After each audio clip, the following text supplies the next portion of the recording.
जो इस सरकार के विरोधी है, बीजेपी के विरोधी है, उनके ऊपर इस प्रकार की कार्रवाई करना अब नई बात नहीं है। कच्चे मकान वालों को, झोपड़पट्टी में रहने वालों को शेल्टर में शिफ्ट कर दिए हैं।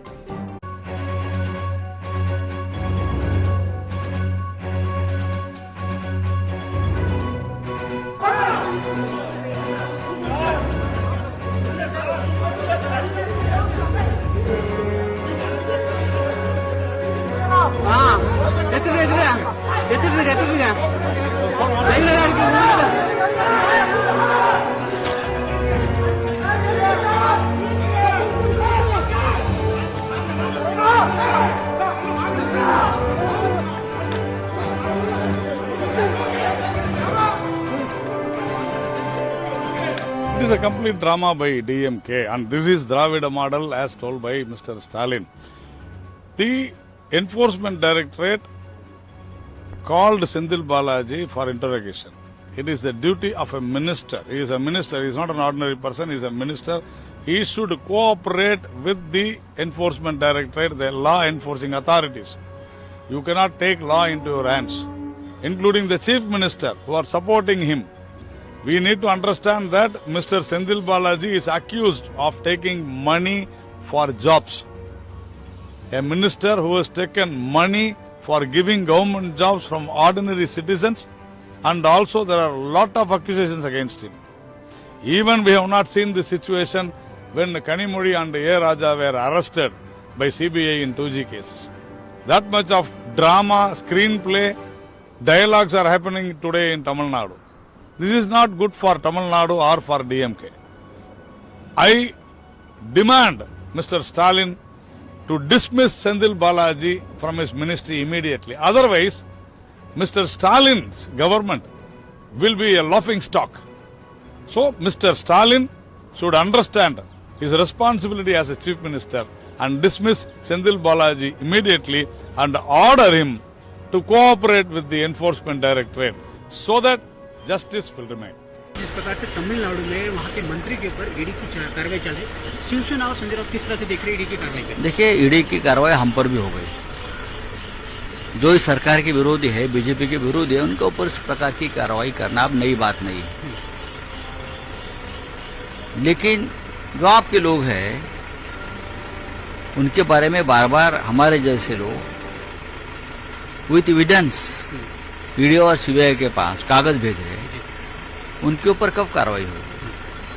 मनीष सिसोदिया हो, सत्येंद्र जैन हो, संजय राउत, नवाब मलिक, अनिल देशमुख और भी बहुत से लोग हैं, हाँ, झारखंड, छत्तीसगढ़ में जो बीजेपी के साथ नहीं है।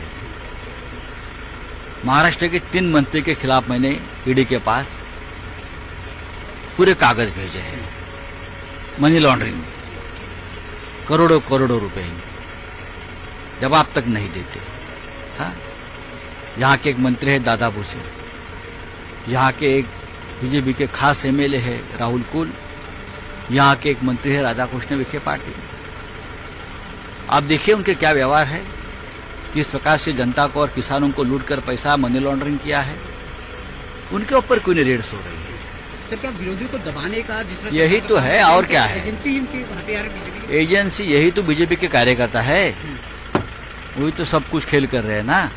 महाराष्ट्र की सरकार तो ईडी नहीं बनाई है। Surprised at all because data speaks for itself. You notice that the data which has come in newspapers as well as on channels, that 95% people who have ED and CBI cases are from the opposition. So I'm not surprised at all.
क्षण पे हम बात करें तो पवन की गति भी थोड़ी धीमी है, बारिश बूंदाबांदी की हो रही है। सुबह में थोड़ा बारिश और बिजली के माहौल में था वातावरण, मगर अभी थोड़ा शांत है।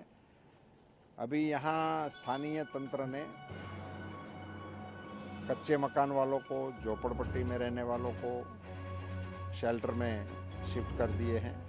यहाँ यहीं से हम जहाँ खड़े हैं वहीं से 100 मीटर की दूरी पर ही एक पक्का आश्रय स्थान राज्य सरकार ने बनाया हुआ है। तो यहाँ 5-6 गांव के लोग अभी वहाँ उनको इकट्ठे करके रखे हैं। उनकी खान पान की व्यवस्था भी यहाँ हो रही है। पूरे द्वारका डिस्ट्रिक्ट में उन्होंने 400 से अधिक आश्रय स्थान चिन्हित कर लिए और सबसे ज़्यादा असर करने वाला विस्तार यही है, बरवाड़ा है, यहाँ रुपेण बंदर है।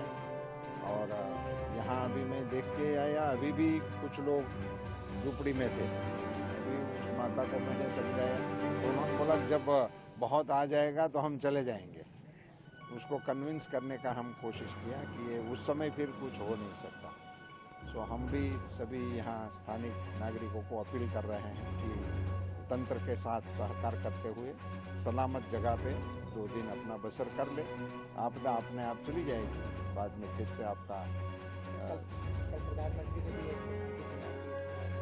प्रधानमंत्री जी ने इस पूरी गतिविधि के लिए संबंधित विभागों के अधिकारियों के साथ, मंत्रीश्रियों के साथ मिलकर इसका पूरा जायजा लिया है और सभी लोगों को अलर्ट रहने के और जो भी करणीय है वो करने के आदेश दे दिए गए हैं। राज्य सरकारों के साथ बराबर माहिती का आदान प्रदान किया जा रहा है। केंद्र सरकार, राज्य सरकार और स्थानीय तंत्र तीनों एक ही दिशा में मिलकर इस संकट का सामना करने के लिए सज्ज है।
नमस्कार, मैं हूं कुमार भवेश चंद्र।